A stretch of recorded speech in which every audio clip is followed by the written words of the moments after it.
a Bajo la Lupa, el estelar de la libertad. Soy Boyidar Marusic en la conducción para esta edición del 19 de enero. Como siempre, una invitación para que nos acompañen en una exploración de la realidad con pensamiento crítico junto a nuestro panelista estable, Pedro Pon. Buenas noches, estimados telepensantes. Han pasado 7 días, siguen pasando cosas en el país, sigue muriendo gente. Ayer asesinaron a 2 personas en la novena región, en la zona roja, digamos. Hoy día van 2 más. Así que estamos a 18, 19 de enero. Y el año tiene 365 días. Así que quedan 346 días, digamos. Así que el otro día en 6 días murieron 26 personas. Uno en Puerto Vara a las 8:30 de la mañana, una puñalada en el tórax de un joven menor de edad a otro de 25, 30 años. Pero estamos preocupados del COVID. El COVID claramente está matando menos gente que la delincuencia y que la CAM en la novena región. Así que esto está interesante. Hoy día vieron declaraciones de un general de ejército de la República, repito, de la República, parece que todavía quedan, ya no globalista como el señor Iturriaga, que va a ser próximamente el comandante en jefe del ejército. Ese era el general que dijo que él era un hombre feliz y que no estaba en guerra con nadie. Mientras quemaban, saqueaban y asolaban las hordas narco-chavistas, delirantes, delincuentes, narcos en nuestro país. Y él sabía lo que estaba pasando, lo cual es más grave. Ellos sabían con anticipación lo que estaba pasando. Quemaron, destruyeron 70 y tantas estaciones del metro, pero el general Iturriaga era un hombre que estaba en paz y feliz. Bueno, hoy día, ¿quién lo iba a decir, digamos? Yo, la verdad, quedé estupefacto. Apareció un general de la República golpeando la mesa en la novena región. Aún tenemos patria, ciudadanos. Los milagros existen. Aún hay hueones valientes en este país. Que Dios bendiga a ese general. Vamos a ver cuánto dura la pega. ¿Bociar? Es efectivo. La escalada de terroristas en la zona de Arauco y Araucanía en realidad va a contramano de la agenda política del presidente electo, don Gabriel Boric. Y no es casual que haya disminuido mientras estuvo en campaña haciendo su oferta en segunda vuelta. Mándame el link. Respecto a que, particularmente en el asunto del indulto en el Congreso, pospuso la iniciativa para no tener que votarla, y ahora se muestra absolutamente favorable no solo del indulto, sino que el senador Huenchumilla, para que prospere y esté mejor aspectado a ser aprobado, lo están cambiando a la figura de amnistía que requiere un quórum menor. El punto que un indulto, además de tener un quórum mayor, implica que las personas indultadas tienen que estar condenadas. Usted no puede condenar a alguien, indultar a alguien que no está condenado. Tengo entendido que la mayoría de los presos por los crímenes post 18 de octubre están procesados, muchos de ellos. Creo que muy pocos están condenados, si es que no ninguno. Y todos, más o menos por delitos bastante graves. Entonces, la figura de la amnistía, aquí hay que poner mucha atención. Efectivamente tiene más facilidad de prosperarse. Si, entre comillas, Chile Vamos presta los votos para hacer una cosa como esa, pero tiene un propósito de, entre comillas, todos los delitos por violencia política y también algunos entre medio de simple delincuencia, saqueo y derivados, al ser amnistiados es como que si nunca se hubieran producido. Estamos hablando de la figura jurídica para, entre comillas, la paz en los cementerios respecto a que nunca nadie va a poder investigar, nunca va a poder nadie, en el fondo, a todas las víctimas de esos delitos violentos, de esos aciagos días, va a poder ver en realidad no solo los hechores materiales, sino los que organizaron el intento de golpe de Estado y, como describía Pedro, bueno, incluso ataque no solo al metro y destrucción de estaciones, sino ataque, como admitió el actual presidente Piñera, a infraestructura crítica de energía eléctrica, gas, agua potable, y evidentemente esto va en contradicción con sus deberes. Así como está evolucionando el asunto, en realidad, en términos prácticos, esta cuestión en realidad yo la dije apenas se produjo. Aquí lo que tenemos un presidente que está haciendo un notable abandono de sus deberes. El primer deber del Ejecutivo es defender a los ciudadanos, deben defender a los chilenos. Esa es la misión primordial de las Fuerzas Armadas y Carabineros. Pero el problema es que, a ver, aquí tenemos un problema conceptual, es lo mismo que la delincuencia. Y en este programa lo hemos dicho muchas veces, o sea, aquí podemos tener 1 millón de carabineros y no solucionamos el problema. Porque el problema no son los carabineros ni la PDI, el problema es la Fiscalía y el sistema en extremo garantista que tenemos. Entonces, eso, estoy hablando del caso de la justicia civil y ordinaria. Imagínense ustedes donde hay que bregar con grupos terroristas, subversivos, ¿ya? Que están entrenados, ¿ya? Con financiamiento de la droga, del robo a la madera, etcétera, etcétera. Entonces, evidentemente que ahí no se puede dar una pelea, digamos, en términos republicanos normales. En los países que han bregado contra grupos armados como la ETA, el IRA en Irlanda, la Brigada Roja, ya en Italia, en Alemania, en España, han tenido que usar leyes excepcionales y métodos excepcionales. Para eso está la inteligencia, el recabar información, la infiltración,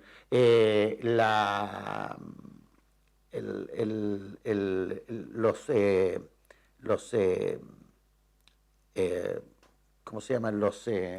Las personas que ven los testigos protegidos, eso, ya, etcétera, etcétera. Entonces, no, aquí no vamos solamente con las ganas de hacer las cosas, porque sería como meter un elefante dentro de una cristalería. Lo que pasa en la 9ª región, y para los que crean que esto se circunscribe a la 9ª región, están equivocados.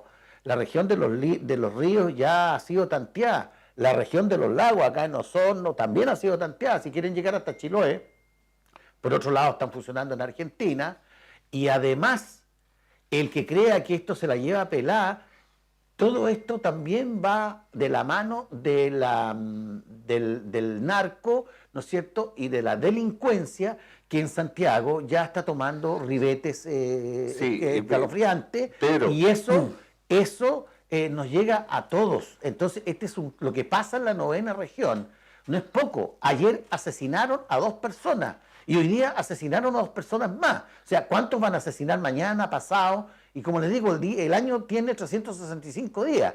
Entonces, aquí los políticos, el problema es que tenemos una democracia que funciona con políticos. Pero espérate, para terminar, los políticos que tenemos claramente no dan el ancho, entonces claramente nuestra democracia no puede funcionar. Pero además tenemos un problema más grave, que aunque tuviéramos políticos probos, honestos y eficientes, tenemos un electorado corrupto con el bono, corrupto con el populismo, ¿ya?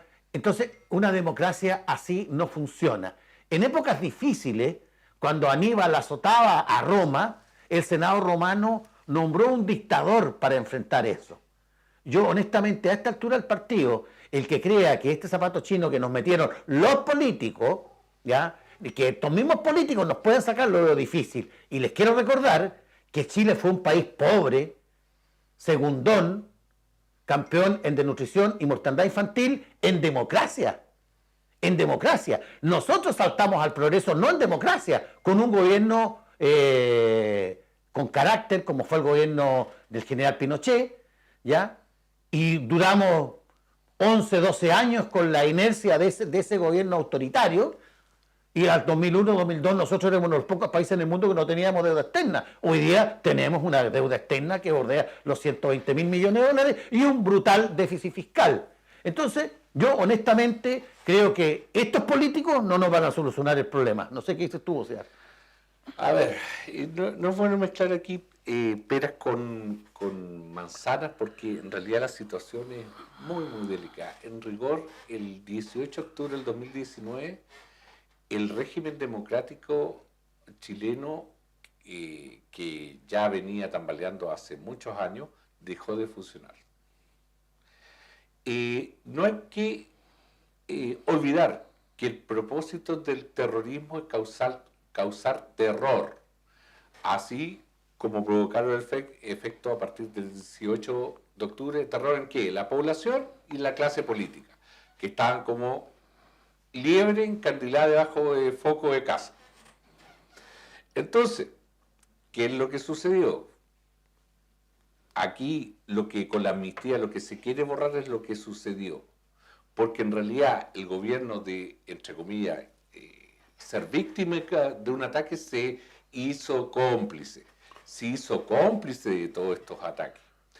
Y no te olvides que el terrorismo también es una táctica de guerra. Lo que pasa que...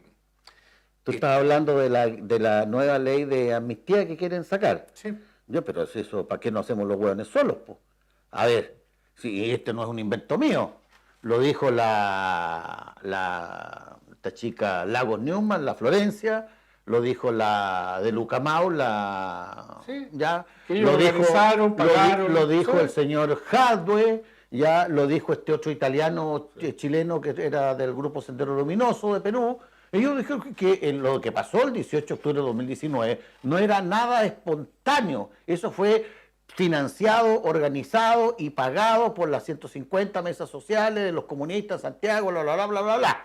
Ahora, lo que hubo ahí fue una intentona de golpe, ¿ya? Y ahora, ¿qué es lo que pasa? Que el señor Boris tiene que pagarle y arreglarle el panqueque a los socios que están presos, porque si no se la van a cobrar a él o a su familia, entonces están cagados de susto. Entonces se plantea la locura, porque esto es una locura, ¿ya? De dejar, ya sea con amnistía, con ley de... ¿Cuál es la otra cuestión? ¿Era amnistía una o la otra? O indulto. O indulto a hueones que nos costaron caro, nos costaron cientos de millones de dólares, ¿ya? En destrucción y en pérdida de empleo, en pérdida de pymes que quemaron. Patrimonio recuperable. Espérate. Y encima los quieren dejar libres. Y capaz que hasta le den plata a los hueones para que después demandan al Estado y se querellen. Entonces, esto es la cueca en pelota. Esto no tiene agarradero. Yo dificulto que en algún puto país del mundo pase la locura que está pasando acá. Y esta weá la vamos a pagar caro. Porque esto no va a salir gratis. Esto de que trabajar menos, de que esta weá de la prostituyente, no, esta no la sacamos gratis, ¿ya? Y se van a acordar de nosotros. A ver, efectivamente uno, claro, tiende a ver el tema de la destrucción de creación de valor, de ahorro, de inversión, y no olvidemos que las 100 de las mesas de... ¿Cómo es que se llamaban? Mesas de unidad social. Sí, algo, todo social. La directiva de los 10, 9 eran comunistas.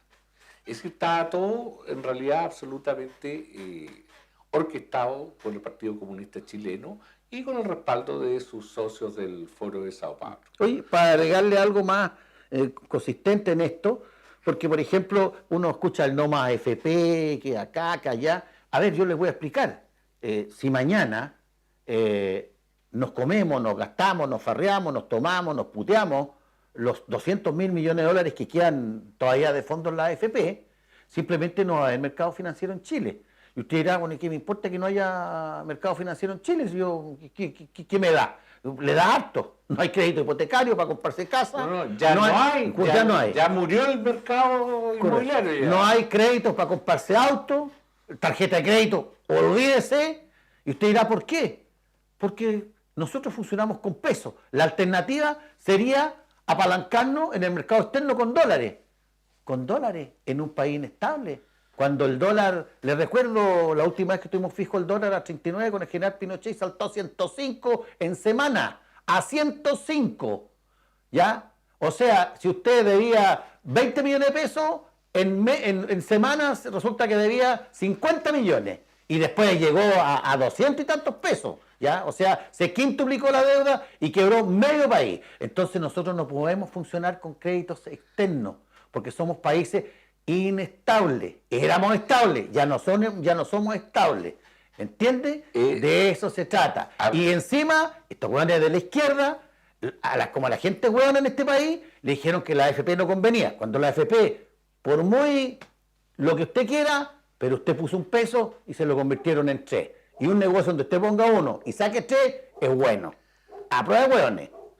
Sí, efectivamente estamos a un poco más de distancia de llegar a dolarizar la economía, pero lo que tiene que ver con, y ya lo hemos dicho, lo que tiene a mano un país con un déficit fiscal importante son lo que está en las cuentas RUT y los fondos de la AFP. Esas son las reservas, todo el resto es por endeudamiento. Y también en la Convención Constituyente, ahí lo vamos a revisar en algún momento, bueno, ya están abiertamente proponiendo quitar la autonomía al Banco Central, porque esa es la fábrica de imprimir billetes. Claro, ¿y por qué quieren quitarle la autonomía al Banco Central? Claro. Por una hueá muy simple. Primero, para tener la maquinita que imprime los billetes, que en eso nosotros los chilenos fuimos expertos, igual que los argentinos, pero además para otra cosa, para que el Banco Central pueda comprarle deuda al Estado de Chile y emitir, ¿ya? Y para que el Banco Central pueda comprarle, o la AFP puedan comprarle papeles emitidos por el Banco o avalados por el Banco Central del Estado de Chile. Así nos van a arruinar. Para allá vamos, inexorablemente. Efectivamente, lo que siempre hacen estos gobiernos cuando ya se gastan todo el dinero ahorrado, bueno, ahí empiezan a devaluar. Y si usted tenía duda que cuando empezó todo este asunto, bueno, ¿qué produce eso? Inflación. Es la forma en que el Estado le roba a las personas, le roba sus ahorros a través de la inflación. Y ahora ya en el fondo ya puede ver los efectos a todo nivel. Director, vamos a la primera lámina de la noche.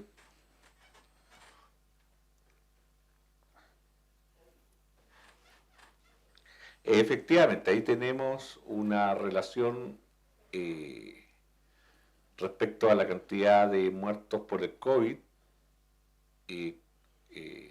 con los asesinados por la violencia política y la criminalidad que está desbordada. O sea, claramente hay que usar un chaleco antibalas, digamos. Es más sano, digamos, que el bozal. Es más sano un chaleco antibalas, así como vamos. ¿Ya? Porque en Santiago han muerto 60 personas por balas locas, estos baleos en la noche, tiros al aire, 60 han muerto. No, y lo otro que, a ver, el otro día una señora aparece en, qué sé yo, en la prensa, en Bio Bio, que es uno de los medios con un poquito más de credibilidad, el resto simplemente son una parodia. Muere mujer en la feria pesquera en Iquique. Y en realidad a la señora la clavaron, fue asesinada, le clavaron 2 puñaladas por la espalda en el mercado de Iquique. Entonces comprenderá que si en realidad el parte policial dice que tiene 2 puñaladas en la espalda, ¿ya? En realidad en rigor uno debería poner mujeres asesinadas en el mercado de Iquique. Oye, pero toda la prensa está absolutamente decidida a ocultar la realidad. Pero vos, el otro día en Viña del Mar, en una playa de Viña del Mar, en una playa, Sí, claro. con gente, con mar, con gaviotas, con sol, de día, La de del día. muelle de Vergara. No de noche. A balazos asesinaron a una persona. A balazos, ya. Ni siquiera esperaron la noche en un callejón oscuro. No. En una playa con 500.000 testigos.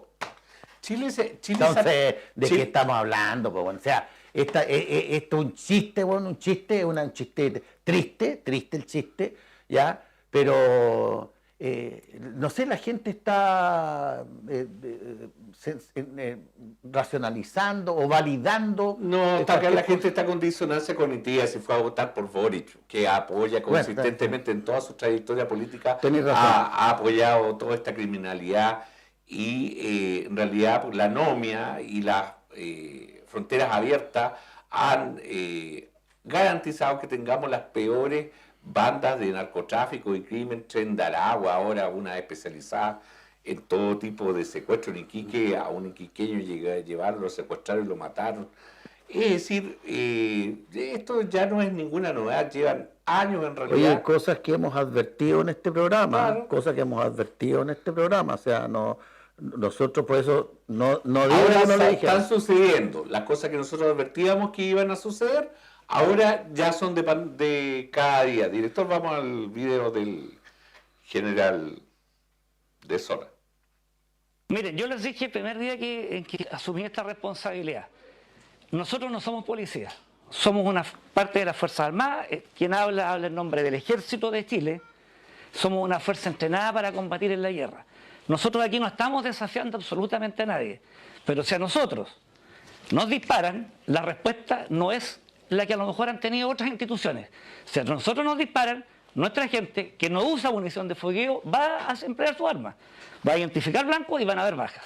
Eso es una realidad, van a haber bajas. Y por eso que les digo, y les repito enfáticamente, que aquí hay gente cobarde que mata a civiles desarmados. ¿Por qué no se enfrentan con nosotros? Los invito.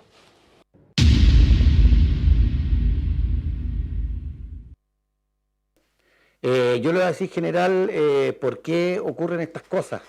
Porque esos cobardes tienen apoyo político de la izquierda y apoyo político del próximo presidente de Chile, el mechero Boric. Por eso que están tan insolentes. Y me alegro escuchar a un miembro de las Fuerzas Armadas con los pantalones bien puestos y decir las cosas por su nombre. Lo que pasa en la 9ª región simplemente no es aceptable, es intolerable y debe terminar. Y el Estado de Chile debe aplicar el derecho y el Estado de Derecho y hacer cumplir la ley, ¿ya? Los fallos judiciales y mantener el orden público. Le gusta a quien le guste.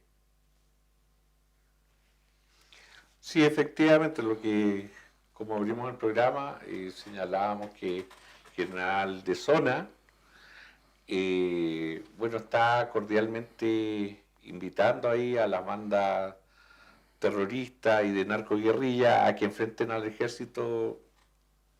Ya hicieron la prueba hace un par de meses y evidentemente contra fuerzas regulares del ejército. En su tiempo fue contra la infantería de Marina, no salieron bien, parados. Oye, evidentemente, general, no lo van a ir a buscar a sus tropas.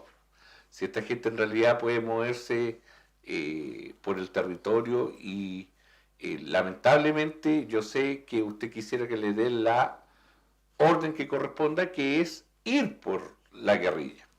Eso es lo que corresponde hacer.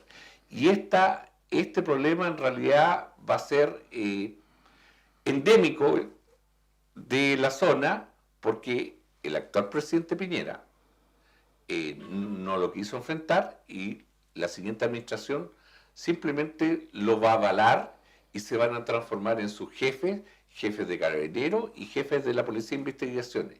Incluso es altamente probable que lo fomente y lo encubra, como lo ha estado haciendo directamente a través del Parlamento. Entonces, la situación es sumamente compleja. Pedro, ¿algo quiere decir? No, yo quiero punto paréntesis aparte, un saludo a Marcelo Andrés Uribe y a a Malú Carrizo, que son auditores de justamente de allá de la 9ª región, que nos están viendo y nos están mandando saludos y están muy de acuerdo con lo que estamos expresando nosotros acá en este programa. A propósito, adelante con el siguiente video de doña diputada electa por la zona, doña Gloria Navallén. A ver, yo quiero ser bastante clara en esto. Nosotros tenemos un montón de víctimas, de asesinatos, de terrorismo, de ataques, de quemas de camiones, de quemas de casas, de violaciones, entre Arauco y la Araucanía. Ningún gobierno ha sido capaz de afrontar esto, ya no digo desde el punto de vista de seguridad, porque a este gobierno al menos no se le puede pedir tanto, ¿no? Pero sí al menos de humanidad. Son seres humanos que están sufriendo, seres humanos que lo han pasado pésimo. Y yo le quiero pedir expresamente al presidente electo Gabriel Boric, porque creo que a este gobierno ya no sacamos nada con pedirle más. De hecho, los problemas que tuvieron las personas de Chihuahua, las personas de Pidima, las personas de Alboyanco, empezaron al término del primer gobierno de la señora Bachelet, y durante el primer gobierno del presidente Piñera, ellos supieron de lo que estaban pasando las víctimas. Hubo personas a cargo del tema seguridad, entre otras el actual diputado Fuenzalía, y no se hizo nada. A estas personas se les prometió y no se les cumplió. Esa gente no podía seguir viviendo ahí. Se sabía que los iban a terminar matando a todos. Y ellos siguieron ahí y el gobierno lo único que hizo fue arrendarles casas en sectores urbanos como una manera de paliar el problema. Eso es impresentable. Y por eso a este gobierno yo ya no le pido nada. Pero sí le pido a Gabriel Boric.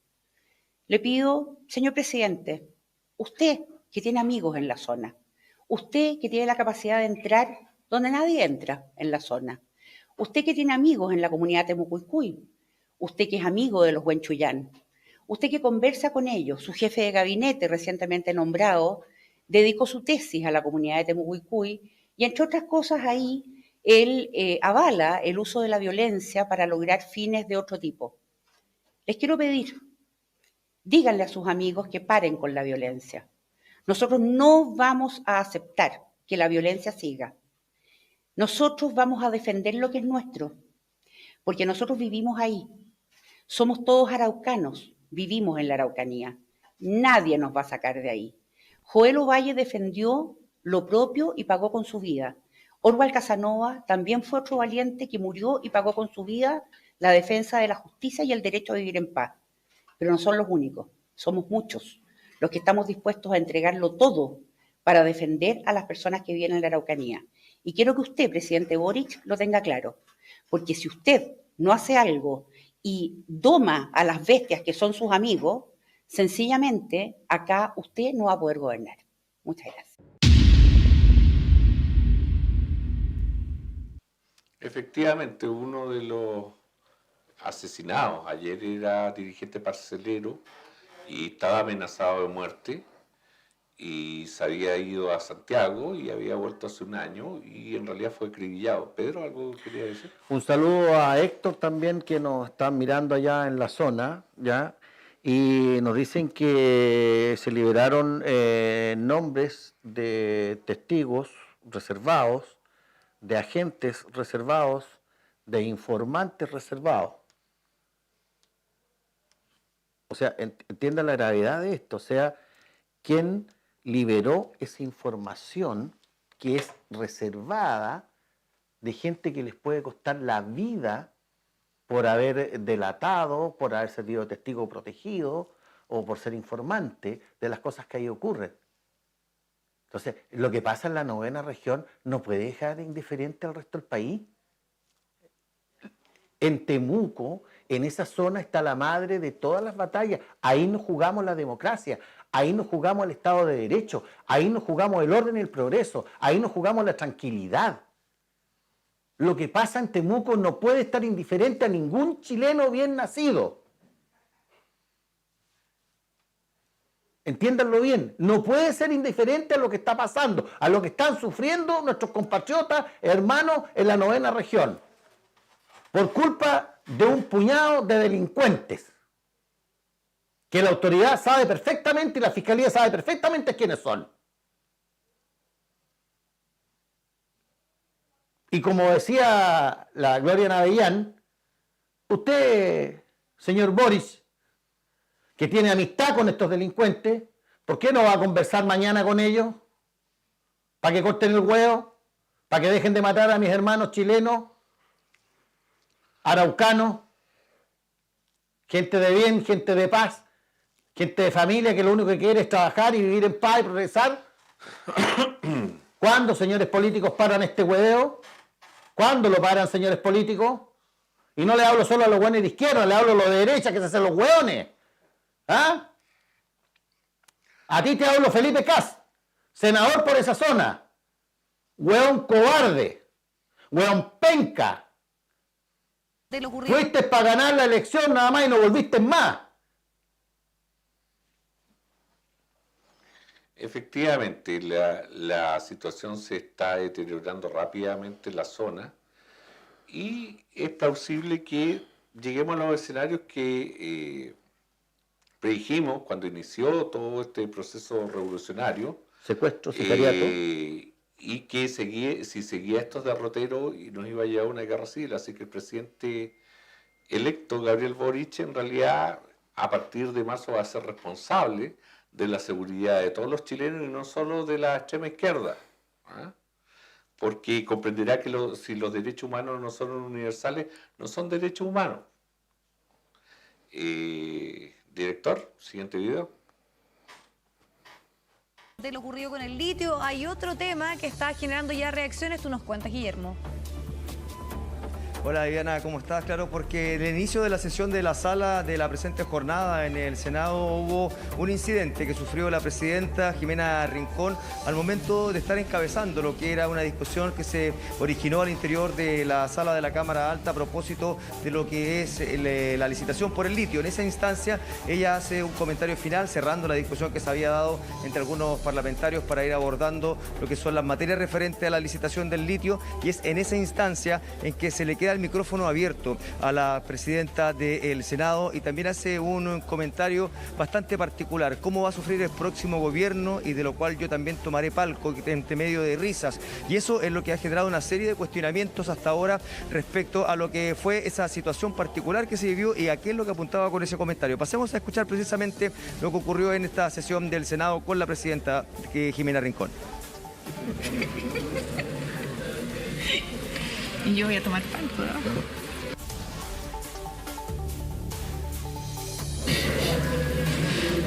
¿Cómo va a sufrir el próximo gobierno? ¿Cómo va a sufrir el próximo gobierno? Y yo voy a tomar palco, ¿no?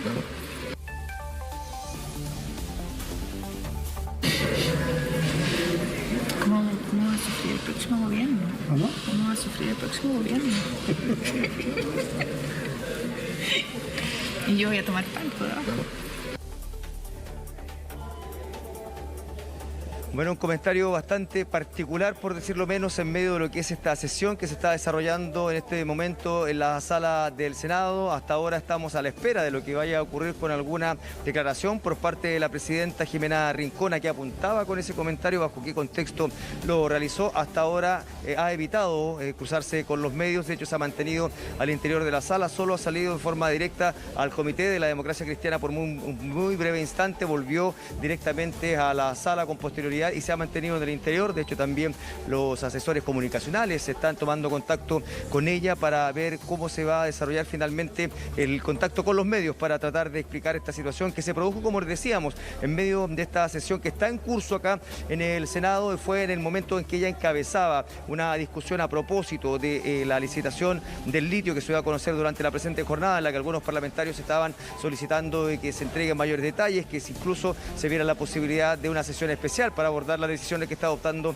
el Ejecutivo en esta materia, y es en esa instancia donde se le queda el micrófono abierto luego de realizar su intervención. Bueno, y se escucha este audio que es bastante particular y que obviamente puede traer consecuencias en torno a lo que es la relación de la Democracia Cristiana con el futuro gobierno, si es que ella no da una explicación respecto al contexto en el que realmente se produjo este comentario, ya que es lo que apuntaba precisamente al momento de realizar este comentario ahí en la mesa de la sala del Senado. Vivian. Ya, vamos por parte. Uno se estaba, o dentro de lo que se estaba debatiendo, era en torno al litio. ¿O no está del todo claro? Exactamente, ese era un contexto completamente ajeno. El litio principalmente era lo que se estaba debatiendo respecto a cómo se iba a continuar con el proceso en términos de conocer mayores detalles por parte del Ejecutivo, que era una solicitud que se había planteado por parte de los propios parlamentarios. Y es en ese contexto, no sabemos si era en alusión a lo que se estaba refiriendo el resto de los parlamentarios, lo que se estaba discutiendo en la sala, se produce este comentario o por referente a otro tema, puesto de que claramente está haciendo un diálogo con otra persona, no sabemos muy bien ese contexto, y es por eso que vamos a estar muy atentos aquí en lo que apuntaba precisamente al momento de realizar este comentario ahí en la mesa del Senado. Y según la imagen, Guillermo, al parecer es un comentario que hace con el senador Pizarro, que está sentado a su lado. Lo otro es que ella tuvo hoy una reunión con el presidente electo donde se trataron varios temas, pensión garantizada universal, entiendo que se abordó también la problemática en torno al indulto, y tú decías que hasta ahora no ha existido una comunicación con la prensa para poder aclarar un poco. Bueno, no es la primera parlamentaria que le pasa esto, o sea, hay varias historias, me imagino que tú tienes varias en la cabeza que tienen que ver con micrófonos abiertos y que salen algunas frases que van a generar ahí algún tipo de controversia.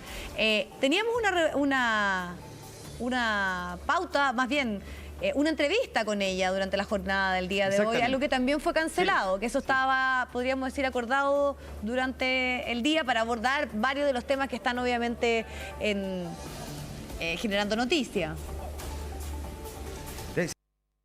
Ya. Efectivamente, la senadora Rincón va a tomar palco. Pedro. Bueno,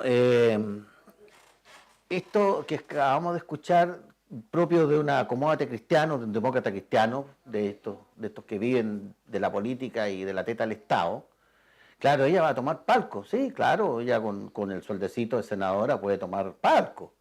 Los que no van a poder tomar palco son los pobres de mi país, la gente de las 7.000 familias que les falta una casa no van a poder tomar palco, la gente que le ha subido el costo de la vida, la comida, el transporte, no van a poder tomar palco, señora Jimena Rincón, del Partido Acomódata Cristiano, ¿ya?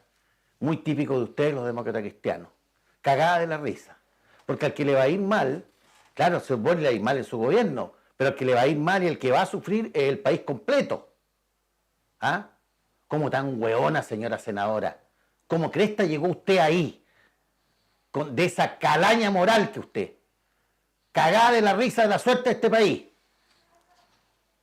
Demócrata cristiana tenía que ser la hueona, pues. ¿Qué más iba a hacer? Así es, el comportamiento de nuestra clase política está en franca descomposición. De estos temas nacionales y también de bastantes novedades internacionales que pueden evidentemente afectar a Chile, vamos a hablar, como siempre, con un invitado destacado en su rigurosidad en los análisis.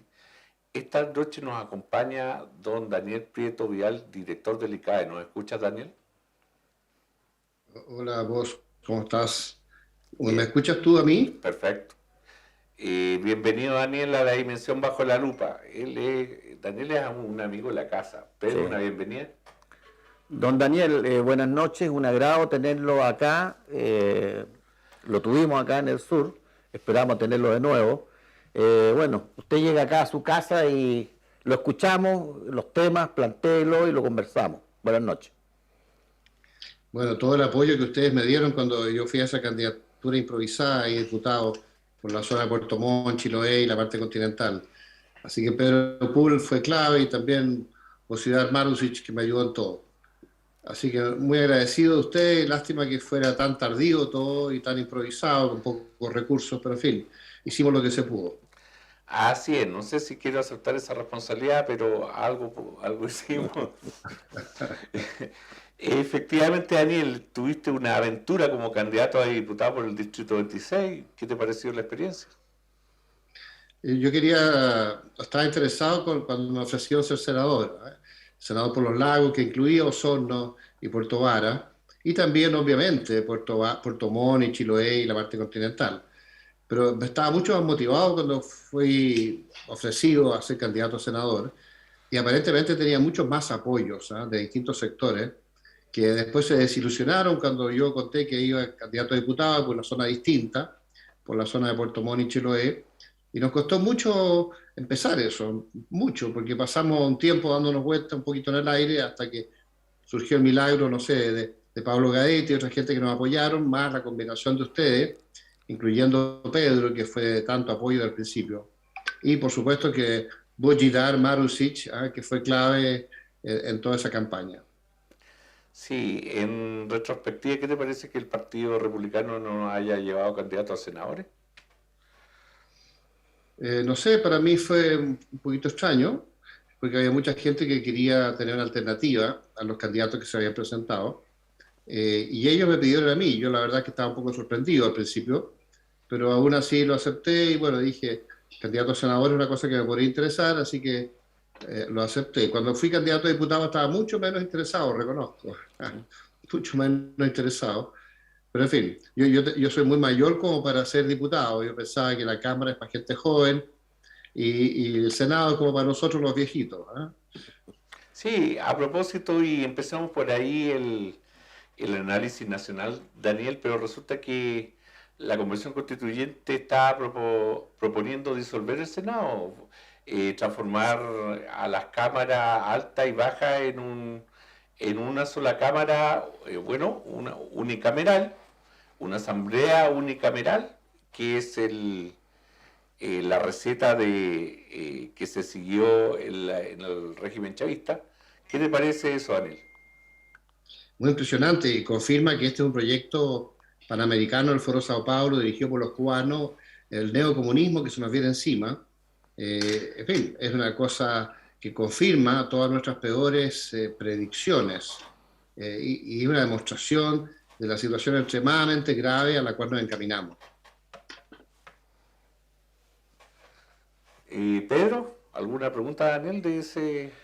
Don Daniel, mire, acá nosotros estábamos comentando en el programa lo que está aconteciendo en la 9ª región. Ayer hubieron 2 asesinatos, hoy día 2 más, y estamos comenzando el año. Entonces el año tiene 365 días y 6 horas. Entonces estamos preocupados. ¿Cuál es la visión que usted tiene de este asunto? Y después nos gustaría tocar el tema que está pasando arriba en Ucrania con Rusia, y que puede envalentonar a los chinos con Taiwán, ¿ya? Y como Estados Unidos está medio tembleque, digamos, entonces el horno está como para bollo, y Europa, dependiendo del gas ruso, y ahora que están entrando un invierno, y que parece que va a ser helado, así que está interesante. Estados Unidos con un 6-7% de inflación, así que estábamos claros que el dólar no es muy creíble, pero con 6-7% de inflación es menos creíble. Así que está interesante todo esto. ¿Cuál es su visión? Bueno, tú sabes que nosotros también estamos con un 6 o 7% de inflación. 7%. Es un fenómeno mundial, esto, y derivado de la pandemia. Mira, respecto a lo que pasa en la Araucanía, el general jefe de las fuerzas ahora dijo que por qué no los atacaban a ellos y por qué eran tan cobardes que atacaban a civiles indefensos. El problema es que las Fuerzas Armadas no pueden estar pasivas, tienen que ser proactivas e ir a las fuentes donde está la violencia y capturar a los terroristas, pero obviamente que el sistema no los deja, menos el poder político y menos una persona como Sebastián Piñera, y con toda esta jurisprudencia que está instalada y que es parte del terrorismo, porque ya hemos sabido por las acciones en la práctica que ejerce la judicatura en la zona de la Araucanía, es que ellos son parte del terrorismo. Hubo ahí algunos personajes miembros del Poder Judicial que fueron capturados con armas y con drogas, en fin, y que habían fallado de forma muy sesgada a favor de los terroristas en el pasado. Así que hay todo un contexto tremendo. El terrorismo se combate en forma irregular, con métodos profesionales, y hay que ir a las fuentes, a los jefes, y no esperar a que los ataquen a ellos, o no esperar pasivamente en determinadas posiciones pasivas, físicas, ¿no? De guardia del ejército. Don Daniel, ahí había que ir a la fuente, hay que ir a la ofensiva, hay que identificar dónde están los jefes e ir a tomarlos. Don Daniel, pero para eso se requiere un liderazgo político que no tenemos. Don Daniel, desprendo yo de su explicación, que me parece muy lógica, que entonces este general está hablando puras weas, así en buen castellano. Porque... Lo que pasa es que él está metido en el contexto en que lo autoriza, ¿no? Y obviamente que él querría enfrentar a los terroristas y tratar de neutralizarlos, pero tendría que tener, no sé, toda una red de apoyo de inteligencia para ir a la fuente y tener las autorizaciones para hacerlo. Yo creo que él no tiene esas autorizaciones, por eso que debe ser un poquito frustrante para él y para las fuerzas que están ahí. Si ellos fueran a la ofensiva, a las fuentes de, no sé, de los que gestionan todo este terrorismo, de los que lo financian, de las redes de narcotráfico, de las redes de armas, las redes de apoyo legal y las redes de la ONG internacionales que lo están apoyando también, incluyendo toda la vinculación con el Foro de Sao Paulo, con el Frente Amplio, con el Partido Comunista, ¿ven?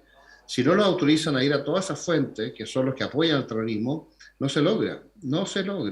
De forma pasiva, estando de guardia en ciertos puntos estratégicos, bueno, los terroristas van a ver dónde están esas posiciones militares y van a ir a otra parte. Va a ser tan simple como eso. Entonces, en ese contexto, le pregunto yo, ¿qué se puede hacer entonces ya no en el ámbito militar, que lo dejó claro usted, sino que en el ámbito político? Porque lo habíamos comentado nosotros, partimos el programa con este tema, ¿ya? ¿Qué pasa? Porque hay políticos que prestan ropa para esto, el Poder Judicial, entre que prestan ropa, entre que están cagados de susto, entre que son corruptos, entre que son prevaricadores, etcétera, etcétera. Entonces, mi pregunta es, en democracia, ¿quién cresta arregla esto entonces?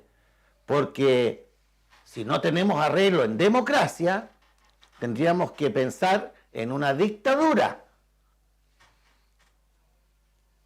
En la democracia europea y en Estados Unidos se les da inmunidad a las fuerzas antiterroristas y se les da todo tipo de apoyo legal y no se permite que se les juzgue bajo ninguna circunstancia. Y se les permite a ellos ir y eliminar a los terroristas. Esto se ha visto en Europa, en lo que hemos enfrentado en los años recientes, frente al Estado Islámico, en fin, y frente a todas las acciones terroristas musulmanas que han habido en Europa, y también en Estados Unidos. Incluso las democracias se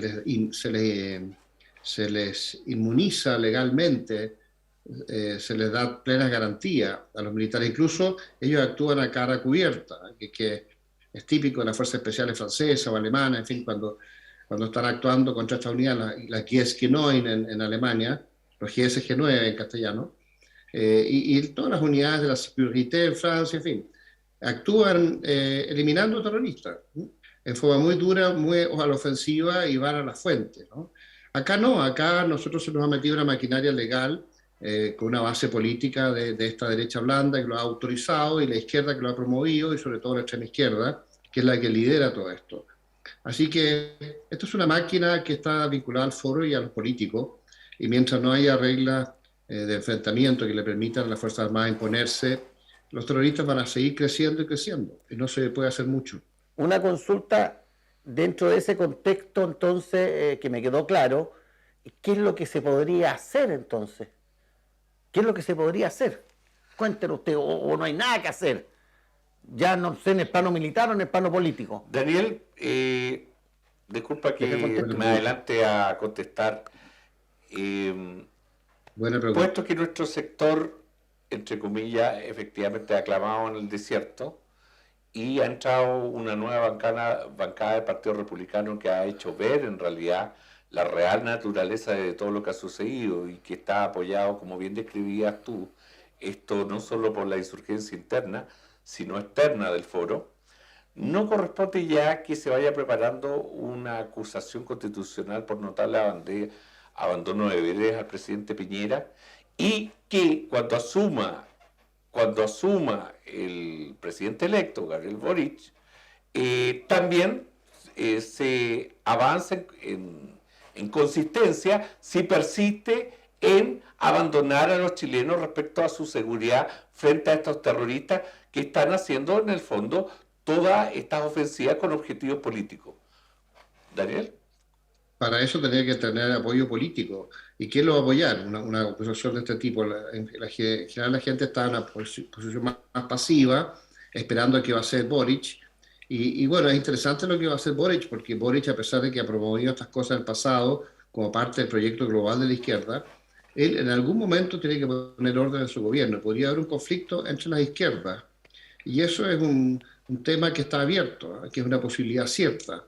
Vamos a ver qué pasa, porque lo otro que va a quedar es que los civiles se defiendan por sí mismos, que yo creo que es la última posibilidad y la única posibilidad, a menos que se dejen matar como mosca todos los que sean pillados y atacados por estos grupos terroristas. Pero en esa opción que usted acaba de plantear, que me parece válida, ¿ya? Vamos a tener un pequeño problema. Ahí sí va a funcionar el Estado de Derecho, ahí sí va a funcionar la Fiscalía, ahí sí los jueces van a dictar condena para meter preso a las personas que se defendieron de estos delincuentes. Así es. Ahora la cuestión es, ¿uno prefiere salvar su vida o prefiere estar dentro de la ley? Esa es la cuestión, ¿no? Cuando se llegan a situaciones tan extremas, la gente al final opta por defender su vida.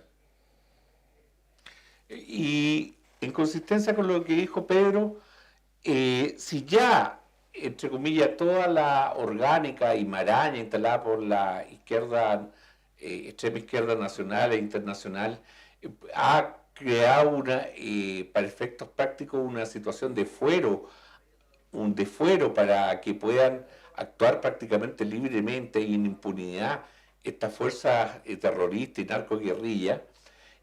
¿Cómo ves que evoluciona este proceso con el gobierno de Gabriel Boric?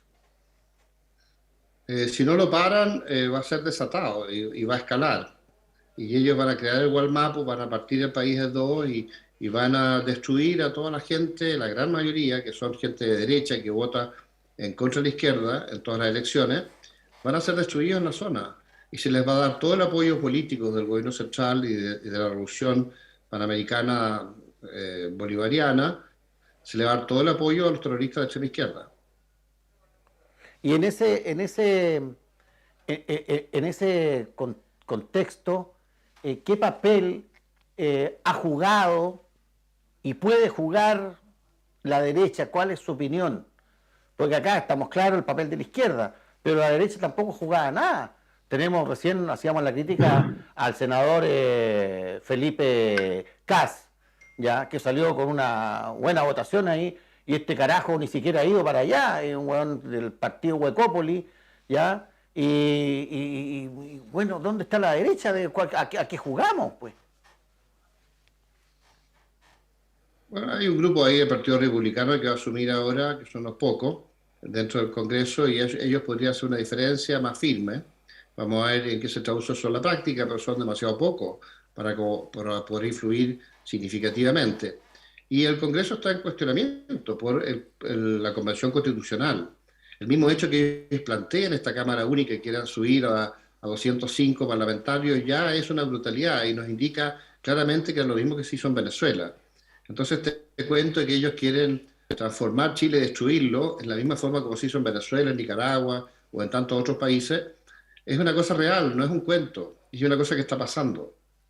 Nosotros estamos en medio de una guerra civil de baja intensidad en la Araucanía y una revolución por ahora política, ideológica, pero también con mucha violencia marginal de la delincuencia, que es parte de las cosas que promueve la izquierda en todo Chile. La delincuencia se ha desatado, entre otras cosas, por la inmigración que ha traído infiltrado una serie de grupos sicarios y colectivos de Venezuela, y gente que es muy violenta. Se habla de que Maduro habría liberado una serie de criminales de las cárceles para mandarlos a Chile. En fin, hay una serie de especulaciones sobre eso. Pero lo que sí es cierto es que la revolución bolivariana promueve la violencia y la delincuencia, desatada en las calles. Es una cosa que se ha visto en todos los países, que es una cosa que parece inexplicable, pero se está dando en Chile también, junto con esta guerra civil de baja intensidad que se está desarrollando en la Araucanía y que crece y crece. Bueno, esto de los colectivos efectivamente es muy usado en Venezuela y en Cuba, porque es la forma de actuar solapadamente sin entrar en violación de los derechos humanos. ¿ah? Porque como no son agentes del Estado, sino que son agentes políticos, bandas políticas armadas, verdaderos sicarios políticos, ¿ya? Entonces no me cabe duda. Y Así es. la izquierda, de hecho, este planteamiento que están pidiendo ahora una ley de indulto para estos delincuentes, es porque son sus socios y son sus camaradas. Ellos trabajan con la delincuencia, ellos trabajan con los narcos, ¿ya? Y los usaron y los van a seguir usando. ¿Ya? Entonces, el país debe tomar conciencia de lo que está pasando. Esto no es un Chile, o sea, esto no es un chiste. La gente, cuando uno les conversa en este programa, y que piensa este tipo, bueno, que se hará tomado, que mire que va a ser así, cómo va a ser la cosa tan terrible. Pues, señor, ayer asesinaron 2 personas en Temuco, hoy día 2 más. Sí, Pedro, al margen que hay que apuntar que la doctrina de que los derechos humanos solo pueden ser violados por agentes del Estado es un invento de la extrema izquierda. Pero se lo compraron. Claro, efectivamente, Se lo compraron. los tribunales de primera, segunda instancia y la Corte Suprema ha tendido a validar directo e indirectamente esta doctrina. Daniel, para pasar al siguiente tema, nosotros estamos siguiendo con atención lo que está sucediendo en el Donbass, en Ucrania, en Rusia, algo adelantó Pedro, Europa depende en 1/3 para su suministro de gas de Rusia, es decir, Estados Unidos amenaza con sanciones, incluso se habla de que salga del sistema de SWIFT, del sistema interbancario internacional. Estamos hablando de todos elementos que son los típicos preludios de una guerra. Estamos hablando del desacople del rublo ruso con el dólar norteamericano. Estamos hablando que los rusos llevan años almacenando oro para estabilizar su propia moneda y tener algún respaldo. Efectivamente, Daniel, ¿cómo ves más o menos, teniendo en cuenta que China, que en la práctica el 2021 fue el país con mayor crecimiento en el mundo, ha pasado a ser un jugador importante? ¿Cómo ves todo este panorama, Daniel? ¿Hay peligro de tercera guerra mundial?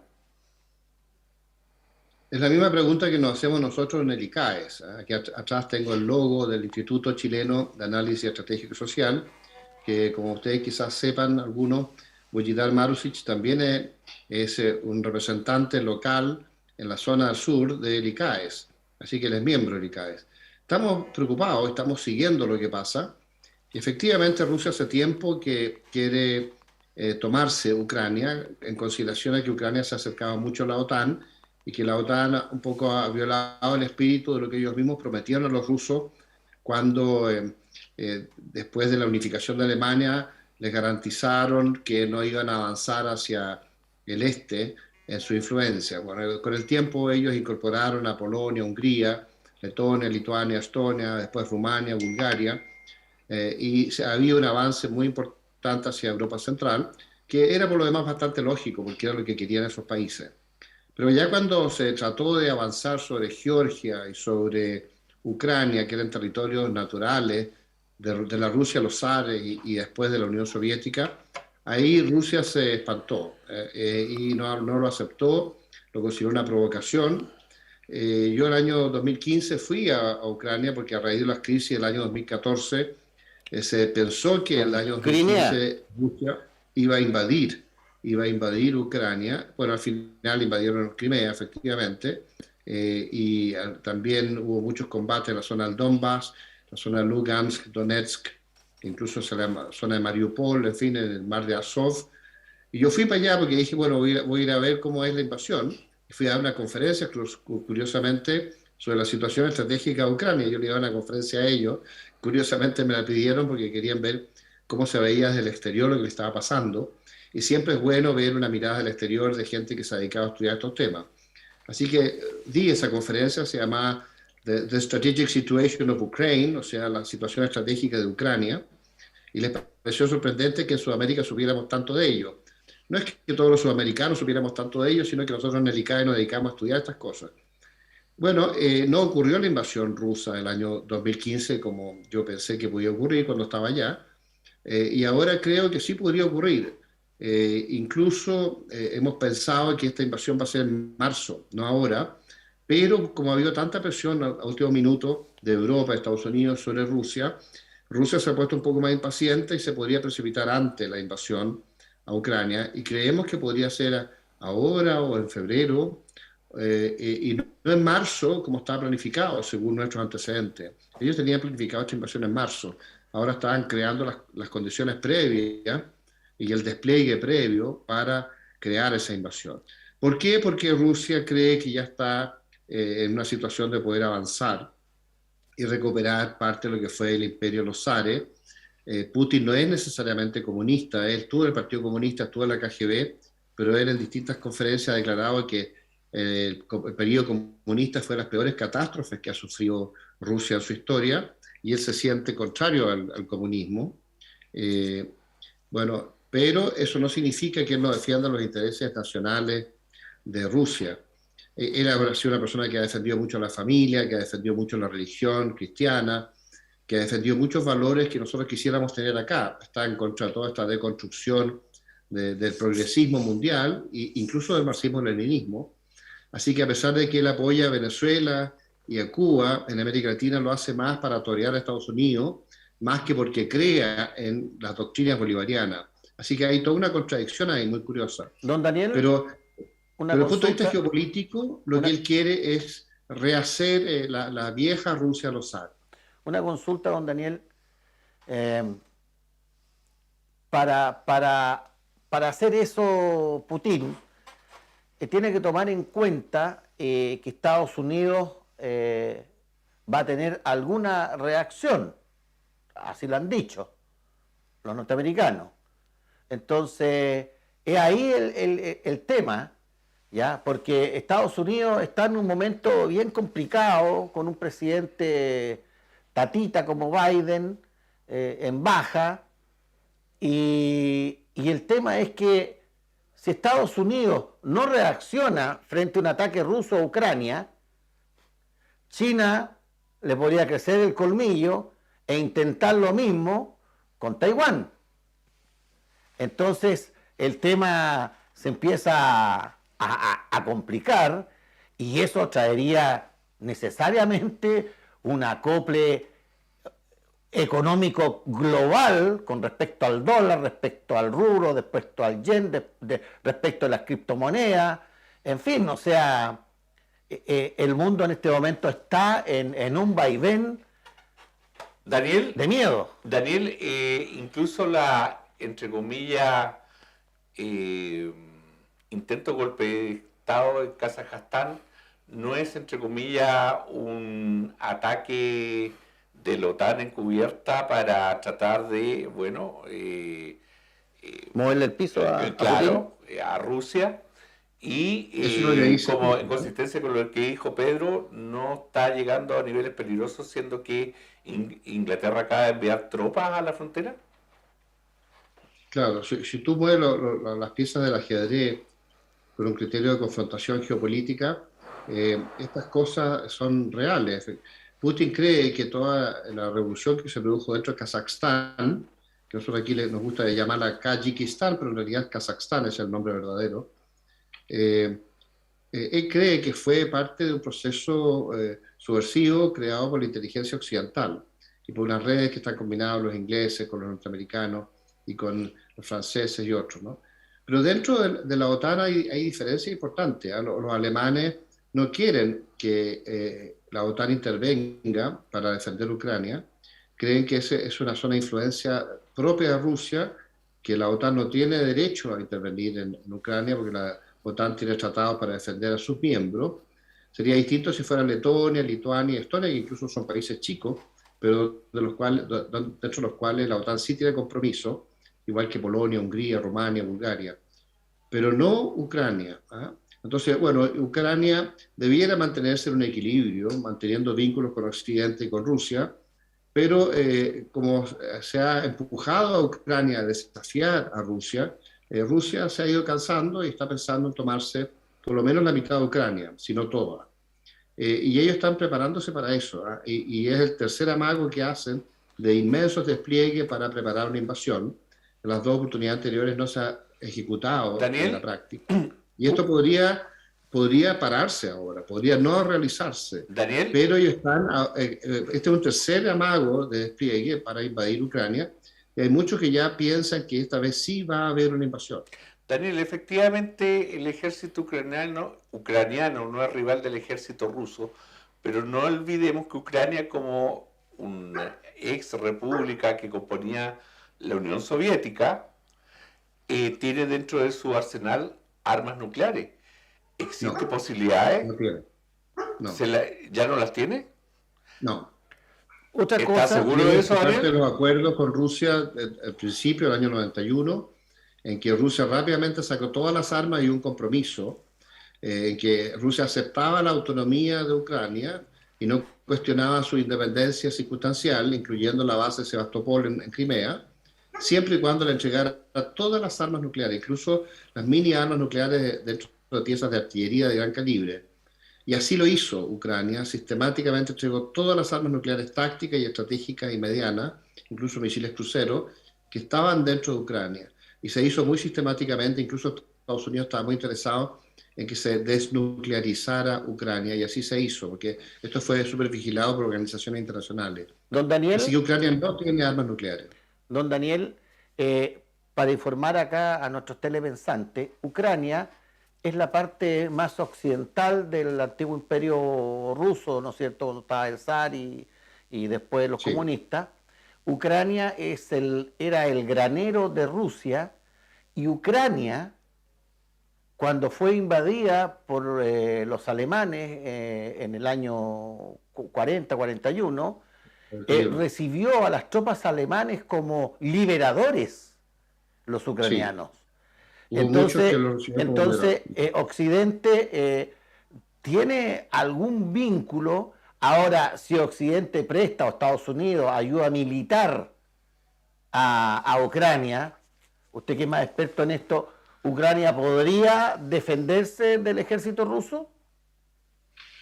Yo cuando estuve allá me llamó la atención, primero que en Kiev y en Odessa y en todos los lugares, Dnepropetrovsk y otros lugares donde estuve, hablaban ruso, no hablaban ucraniano.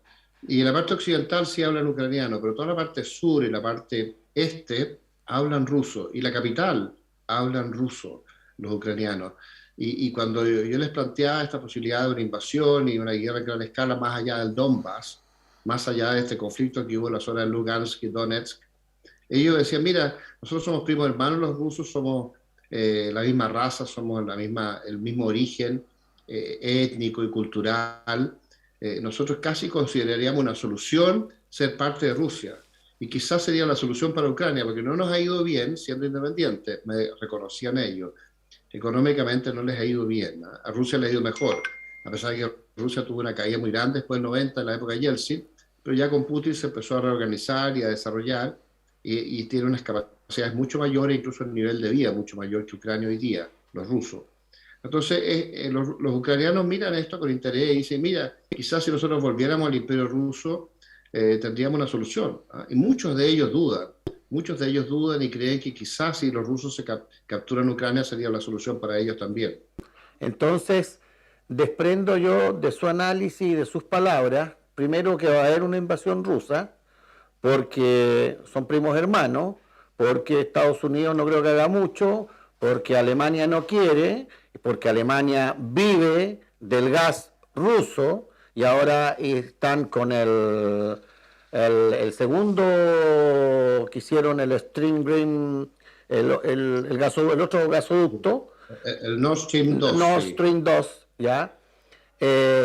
Así que yo creo que... Nord Stream 2, como dicen los alemanes. Sí, yo creo que el bollo está el horno está para bollos, así que yo creo que los rusos van a invadir, y creo que les va a ir bien, ¿ya? Esperemos que nos sirva de ejemplo nomás para los chinos, digamos. Daniel, entonces, así como están planteadas las cosas, estamos hablando que, entre comillas, la invasión rusa a Ucrania será una especie de invasión administrativa, como hizo Alemania el 38-39 en Austria. No, porque los austríacos, la gran mayoría quería unirse al régimen alemán en esa época. Hubo mayorías muy importantes A que eso me apoyaron a refiero, que Hitler. una invasión Checoslovaquia. administrativa. Y Checoslovaquia. Yo lo comparo un poco como lo que ocurrió con Polonia.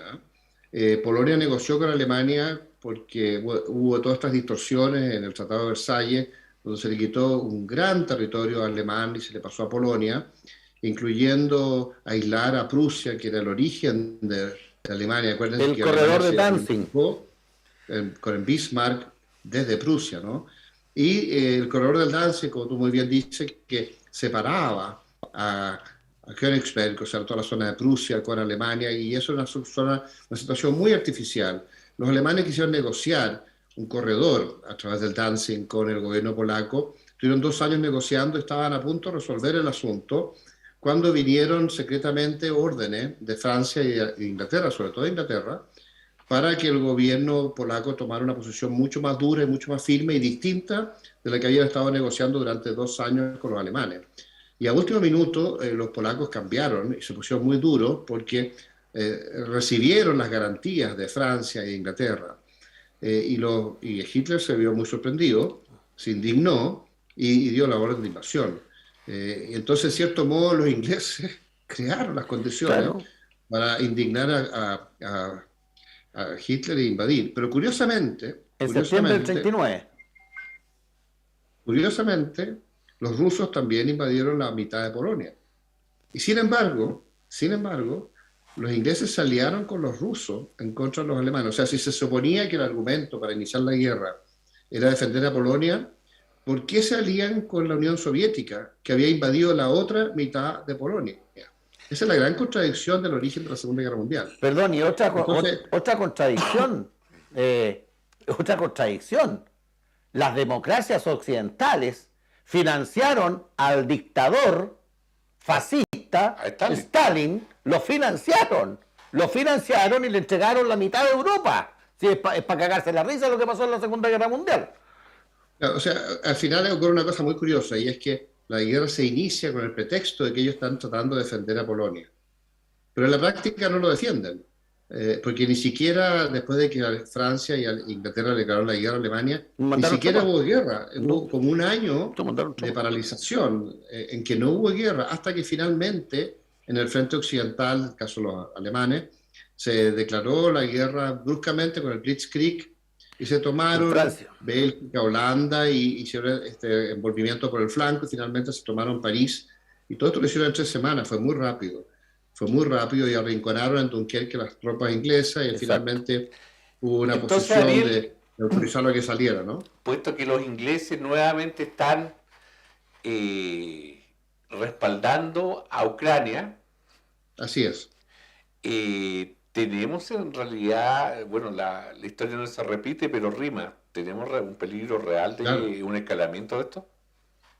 Claro, porque en el fondo lo que estaba haciendo Alemania en la Segunda Guerra Mundial era un reacomodo para recuperar los territorios históricos. Lo que está haciendo Rusia ahora es un reacomodo para recuperar los territorios históricos de la Rusia histórica original, de la Rusia de los zares, incluso mucho antes del comunismo, ¿no? Entonces es bastante natural. Entonces, si los rusos invaden Ucrania y no hay gran enfrentamiento, y los ucranianos en cierto modo reconocen la superioridad de fuerza, y les permite que las tropas entren casi sin combatir, va a haber muy poco enfrentamiento y va a ser un acomodo casi local, geopolítico, regional, casi normal. Pero si con ese pretexto la OTAN y Europa y Estados Unidos amenaza mucho más allá de todo lo razonable a Rusia, se puede escalar a un conflicto mucho mayor. Y en una guerra como en la Segunda Guerra Mundial, que se quiere una guerra mundial, que no tendría por qué haber sido, porque si Alemania se toma la mitad de Polonia y Rusia se toma la segunda mitad de Polonia, probablemente con el tiempo, Hitler igual hubiera invadido la Unión Soviética, porque la obsesión que tenía Hitler era recuperar la Unión Soviética del comunismo, acabar con el comunismo. Y si Occidente no se hubiera metido, probablemente hubiera sido lo mejor que le podría haber pasado al mundo, en el sentido de liberar a la Unión Soviética del comunismo y, en cierto modo, restaurar el régimen, no sé, histórico de los zares, no sé si de los zares, ¿no? Pero pero un régimen no comunista en Rusia. Y claro, hubiera sufrido Polonia, sí, pero no hubiera habido esta hecatombe mundial que fue la Segunda Guerra Mundial. ¿Ya? Bueno, todo eso son especulaciones, ¿no? Pero curiosamente, como tú muy bien dices, esto parte por defender a Polonia y termina con Polonia capturada por el Imperio Soviético. Y termina no solo con Polonia capturada por el Imperio Soviético, sino que la mitad de Europa capturada por el Imperio Hungría, Soviético. Checoslovaquia, bueno, Tenía la cayó guerra. la cortina de hierro. Bueno, Y además, Inglaterra, al obsesionarse con esta guerra, y Francia, se autodestruyeron su imperio porque se quedaron sin recursos, quedaron muy Justamente. pobres por la guerra. Inglaterra quedó Y el imperio pobre. británico a nivel mundial se acabó. Sí. Espérate, Inglaterra entró a la Segunda Guerra Mundial siendo un imperio y al Claro. término de la Segunda Guerra Mundial era un país pobre y endeudado. Y huevean con Winston Churchill. Winston Churchill hizo pura hueá. ¿Ya? Y lo mejor que Sí, le pero puede sí, pasar a Occidente es que Hitler hubiese tomado Rusia, hubiese ganado, pero pues fue general invierno, ¿ya? Y hubiese terminado el comunismo. Y hoy día Rusia habría sido occidental completamente, cristiana. Efectivamente, ¿Cómo lo es? ya con la Primera Guerra Mundial el Imperio Británico quedó bastante tocado, y la Segunda Guerra Mundial ya en el fondo en términos oficiales proclamó a la potencia emergente que fue Estados Unidos. Si existe una escalada, no puede en el fondo ser la precursora del ascenso del nuevo imperio del siglo XXI, el imperio chino, Daniel, para ir cerrando, ¿cómo ves ese asunto? Claro, por ejemplo, porque estas guerras europeas que autodestruyeron Europa le permitieron a Estados Unidos emerger como la superpotencia, por un Exacto. lado, y en el otro extremo la Unión Soviética.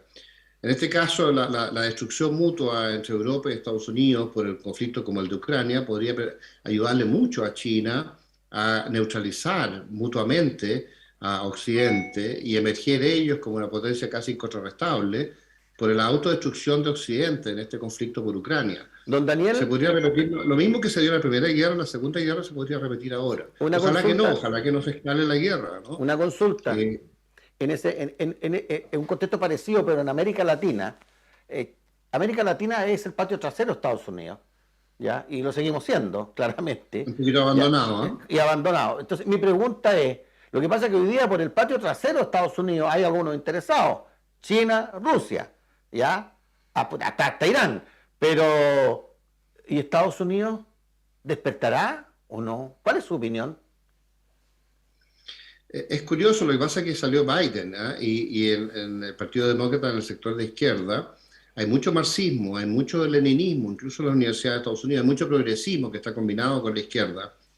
El sector más razonable desde ese punto de vista eran lo que se llamaban los patriots, los patriotas en Estados Unidos, pero estos globalistas que están muy involucrados con la extrema izquierda dentro del Partido Demócrata que está en el poder ahora, está en una línea muy de izquierda en que ellos no ven como tan desafiante, a pesar de que les preocupa, el movimiento bolivariano como lo veía Trump. Trump lo veía mucho más desafiante. Ahora, lo que pasa es que Estados Unidos está muy amarrado con la emergencia inmensa y casi incontrarrestable que tiene China en el este de Asia. Por eso es que Estados Unidos ha estado sacando todas sus fuerzas del Medio Oriente y de Europa en gran medida, no todas, pero en gran medida, para concentrarla en el este de Asia y para hacer un reajuste de sus fuerzas a nivel mundial. Entonces Estados Unidos en Europa es mucho más débil ahora, el Medio Oriente es mucho más débil ahora, Rusia es mucho más fuerte en el Medio Oriente que Estados Unidos hoy día, por su intervención en Siria, que fue exitosa, en fin. Las intervenciones de Estados Unidos en Afganistán al final fueron un fracaso, al final, ¿no? A pesar de que hubo un control parcial durante cierto tiempo, y fue una involucración no solo de Estados Unidos, sino que de muchos países europeos. Y lo mismo en Irak, ¿no? En Irak también hubo un conglomerado de países que intervino bajo la dirección de Estados Unidos y que terminó en un fracaso. Y las acciones de Estados Unidos para derribar a Bashar al-Assad en Siria también terminaron en fracaso. Y este proyecto que tenía Estados Unidos con los servicios secretos de la OTAN de democratizar a todo el mundo árabe, la famosa revolución árabe que se dio durante La primavera árabe, años, terminó en un fracaso para Occidente. Entonces yo te diría, aquí el ganador ha sido Rusia, en el caso de Siria, y su alianza con Irán y con el partido, no sé, con el Hezbollah en el Líbano, y con los chiitas en Irak, porque los chiitas en Irak están vinculados a Irán, ¿no? Así que, y todo eso está en cierto modo vinculado a Rusia, y Rusia es un aliado de China, un aliado circunstancial. No sabemos cuánto va a durar esta alianza, porque a la larga los intereses de Rusia van a chocar con los intereses de China, porque China tiene mucho interés en Siberia, y Siberia es una zona de una captura del mundo occidental por el imperialismo de los rusos, un poquito artificial. Es decir, en todo Siberia hay como 7, 8 millones de rusos, y en la parte occidental hay alrededor de 120, 122 millones de rusos. Entonces, ese inmenso territorio que Siberia está vacío en la práctica, excepto algunos puntos muy específicos, como el mismo Vladivostok. Entonces, los chinos ven este inmenso territorio al norte de China, incluyendo la influencia que Rusia ejerció sobre Mongolia, un inmenso territorio que los rusos ven los chinos ven con mucho apetito en el futuro, a la medida que ellos vayan consolidándose como la superpotencia que pretenden llegar a ser, ¿no? Hoy día ya lo son, pero que pretenden mucho más. Daniel. Así que ahí está, en la periferia, Estados Unidos, aliado con Japón, aliado con Australia, tratando de involucrar a la India, y viendo qué posibilidades tienen de defender Taiwán, que no es mucha, ¿eh? Porque hay muchas teorías que dicen que a la larga Taiwán va a caer en manos chinas, pero tratando de asegurar Corea del Sur, eso sí, y los países del sudeste de Asia, que están en una especie de posición neutral, pero la alianza es Japón, Australia, la India, con Estados Unidos. Daniel, como siempre, muy interesante invitarte acá al Bajo la Lupa. Nos pasamos por mucho el tiempo de la entrevista, te habrás notado. Perdón. No, pero es que es imposible, porque los temas simplemente no se pueden cortar, porque en realidad se pierde la idea general para poder entenderla. Pedro, una despedida, Daniel. Don Daniel, tendríamos para hablar una hora más. Pero está muy impresionante el mundo, está muy Sí. impresionante. Y no solo Chile está impresionante con este proyecto de autodestrucción que nos llevan adelante con este gobierno que viene, sino que el mundo. ¿Eh? Así Sí, que, bueno, y Europa, es como subirse arriba de un potro y que el potro empieza a corcovar. claro, corcoviar, ¿eh? y así como nosotros tenemos problemas, Europa tiene problemas con la inmigración de los musulmanes, que es gravísimo, es cuestión de tiempo, porque ahí la familia que menos tiene 10 hijos, 8 hijos, se parecen a mí, yo tengo 10. Sí. Así que un agrado tenerlo por acá, don Daniel, cariños, bendiciones, y si Dios quiere, Un abrazo lo estaremos, como dicen acá, los guasos a la guaite para alguna otra invitación para seguir conversando de estos temas y otros. Muchas gracias por estar acá. Oye, y respecto a Chile, hay que ver qué va a hacer el gobierno de Boric con la revolución a la Araucanía. Yo creo que él en algún momento va a intentar parar eso, o empujarlo a desarrollarse al máximo, no sabemos. Va a ser muy interesante saber cuál va a ser la actitud de él. Daniel, reiterando, muchas gracias por acompañarnos, buenas noches, y si te tenemos de nuevo muy pronto por acá, quiere decir que en realidad escaló la situación, así que atento a todos, si ven de repente al Bajo la Lupa Daniel Prieto en las próximas semanas, quiere decir que estamos al horno, como dicen los argentinos. Daniel, buenas noches, que esté muy bien. Chao. Un amigo mío me dice, estamos haciendo trinchera aquí en la casa. Un abrazo. Chao. Chao. Esa fue la participación de don Daniel Prieto, destacado analista de defensa nacional e internacional y de otros temas, de experto también en historia universal y historia de Chile, sobre todo el periodo de la Patria Nueva, Patria Vieja, y un poco ilustrándonos de que la situación internacional está sumamente compleja, Pedro. Efectivamente, nosotros habíamos ya anticipado algo y el mundo está loco, ¿ya? No es locura solamente en nuestro país, sino que a nivel global.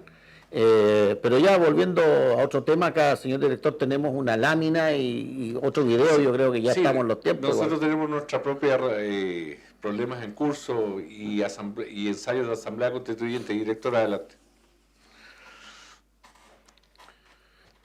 Ellos ya tuvieron su asamblea constituyente, en la lámina aparecen unos balseros cubanos, ¿no es cierto?, escapándose de ese paraíso socialista en Cuba, de salud gratis, educación gratis, un sueldo mínimo de $12, y se van arrancando en un mar infectado de tiburones, como ven ustedes, una embarcación muy precaria, a este infierno capitalista que se llama Miami, que queda en Estados Unidos. Allá arrancan. Efectivamente, los cubanos prefieren las altas probabilidades de ser devorados por tiburones que quedarse en el paraíso socialista de Fidel Castro. Socialista. Director, cuando quiera. Y de su hermano y su otro esbirro que tienen, el cuñado creo que quedó. De los cuales ahí no se pronuncian, digamos, los socialistas y los comunistas de nuestro país, digamos. Y por supuesto ya no hay violación de los derechos humanos ni presos políticos en Cuba, como se le ocurre, pues, caballero. Comprenderá que la situación en los últimos años, a partir de que asumió la expresidenta Bachelet en el mundo, comprenderá que se ha deteriorado, para decirlo muy suave. La alta comisionada. Claro. Director. Ahí adelante. Tenemos a Pablo Abascal, creo que es Pablo, se llama Abascal del partido de la derecha española, dando un mensaje a América Latina bien interesante. Escuchémoslo. Adelante. Muy buenas tardes. Es para mí un verdadero honor poder dirigirme a vosotros en este día tan importante. Hoy celebramos la primera cumbre del primer gran proyecto europeo de resistencia a las dictaduras narcocomunistas y terroristas de Iberoamérica. Y por eso hoy es un día histórico. Por primera vez en el Parlamento Europeo hay un grupo político decidido a combatir la peste totalitaria que lleva décadas carcomiendo a nuestros hermanos de Iberoamérica. Una lacra que, tras no pocos intentos frustrados, finalmente se ha instalado también en España bajo el nombre de Podemos. Pero no podemos culpar solo a los comunistas. Ellos hacen su trabajo, que es destruir naciones prósperas para enriquecerse a sí mismos y a sus amigos. Ahí tenemos los ejemplos de Cuba, Venezuela, Argentina y tantos otros países ricos, libres y avanzados del continente hermano, que en su día cayeron en las garras de la tiranía socialcomunista y ya no han vuelto a salir de la pobreza y de la falta de libertad. Y otros que están por caer si quienes tenemos la obligación de frenar el avance de la horda totalitaria no hacemos nada, como está ocurriendo en Chile, en Colombia y en el propio Reino de España de la mano de Pedro Sánchez y de sus socios de gobierno. Durante demasiados años las fuerzas que tenían la obligación de combatir esta peste se han dedicado a contemporizar con los comunistas. Algunos por pura comodidad, otros pensando de buena fe que así la bestia se entregaría tiernamente a sus brazos. Y nada de eso ha ocurrido. Lo único que han logrado estas posiciones débiles ha sido normalizar y dar legitimidad y envalentonar a toda una serie de dictaduras. Dictaduras anacrónicas, insaciables, que no pararán hasta ver caer la última piedra de nuestra gran civilización occidental y cristiana. Esta cumbre ECR-Eurolat abre una nueva etapa en las relaciones entre Europa e Iberoamérica. Un camino que iniciamos con la Carta de Madrid desde la Fundación Disenso, en el que nos acompañan toda una serie de fuerzas políticas europeas que saben muy bien lo que es luchar contra el comunismo. Y lo saben muy bien porque lo han vivido en sus propias carnes hasta hace muy poco. Vamos a ganar esta batalla, porque somos los buenos y porque por primera vez los buenos estamos más decididos que ellos. Por nuestras naciones, por nuestras familias, por nuestra libertad y nuestra vida. Ya no hay vuelta atrás. Gracias de todo corazón, querido Hermann Tertsch, por poner en marcha esta gran gesta.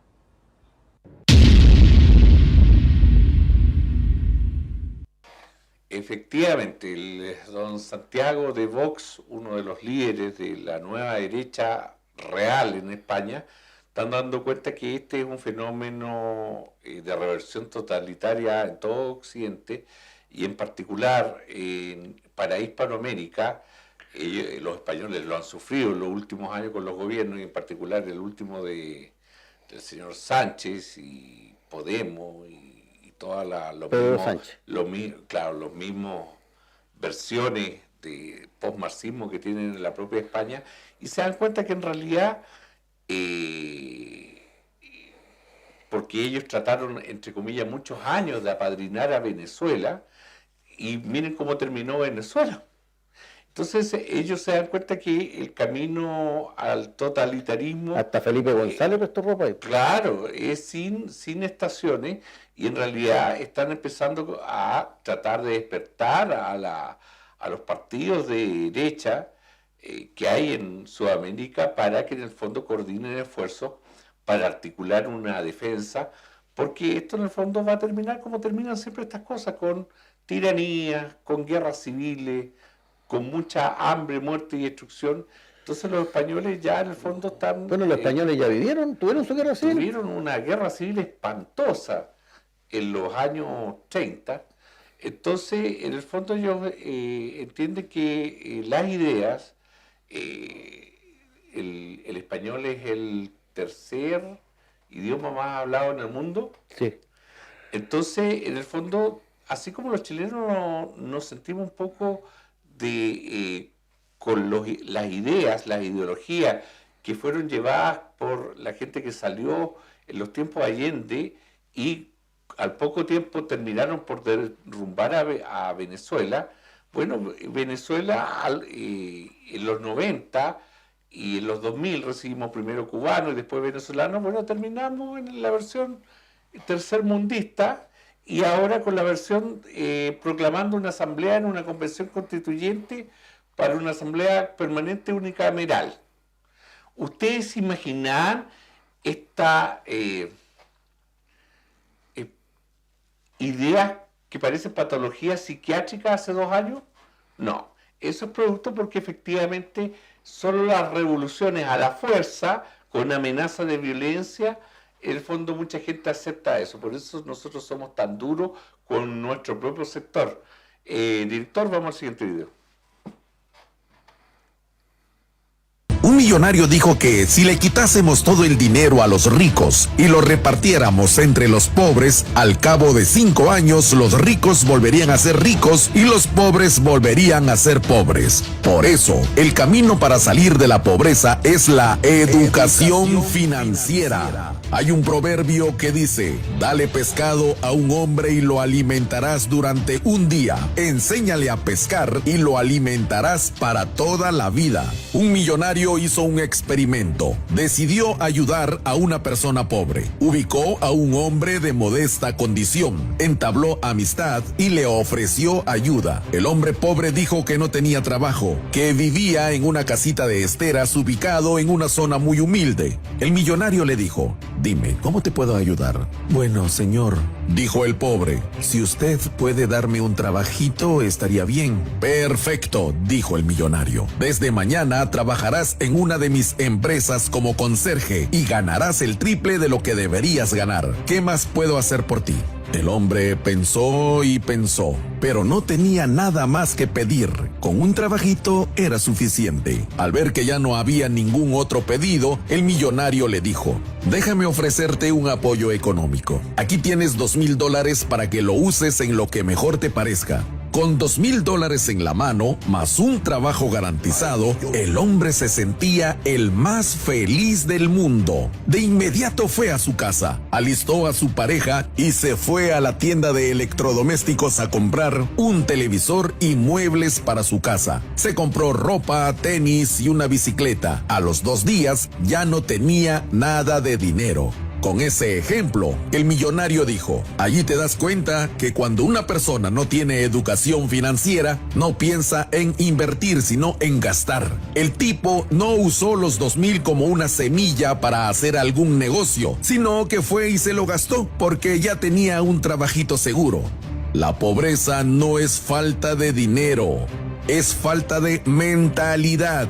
No eres pobre porque te falten recursos, eres pobre por tus pensamientos. El primer rasgo de pobreza mental es conformarse con un trabajito. Si bien todo trabajo es digno, no todo trabajo te da libertad. La pobreza nos hace pensar que mientras más cosas tengamos, menos pobres somos. Por eso la gente compra y hasta se endeudan. Robert Kiyosaki dice en su libro Padre Rico, Padre Pobre: posterga los lujos, primero haz los negocios, primero invierte y luego ese negocio te dará para comprar los lujos, porque no se sale de pobreza comprando más televisores, sino saliendo de la ignorancia.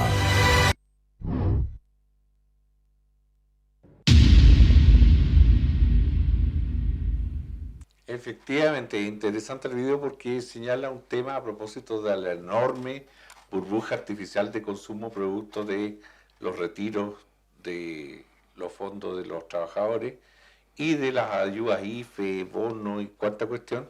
En realidad el grueso se fue a bienes voluptuarios o de lujo o suntuarios, el celular de última gama, el televisor, etcétera. En realidad el punto es que está totalmente hundida la inversión y el ahorro en el país. Efectivamente hubo un porcentaje que no se gastó, bien por esa gente que no se gastó el tema y lo pudo ahorrar, pero el grueso se gastó en consumo, Pedro.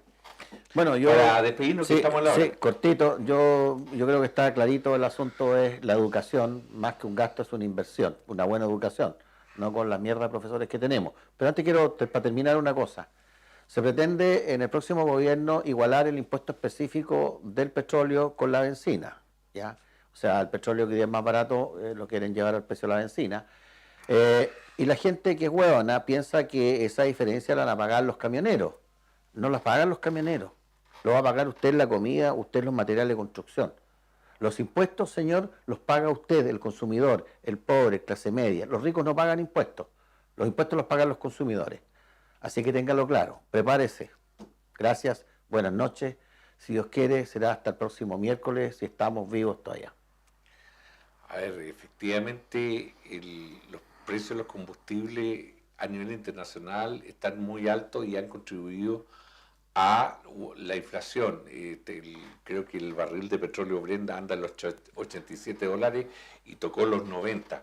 Así que este tema, que traten de producir un problema en los mercados internos, para después ofrecer la solución de estatizar y fijar los precios, en realidad es la misma brutalidad que hacen siempre los gobiernos tercermundistas como el de Gabriel Boric. Como siempre, gracias por habernos acompañado. Buenas noches, que Dios los bendiga.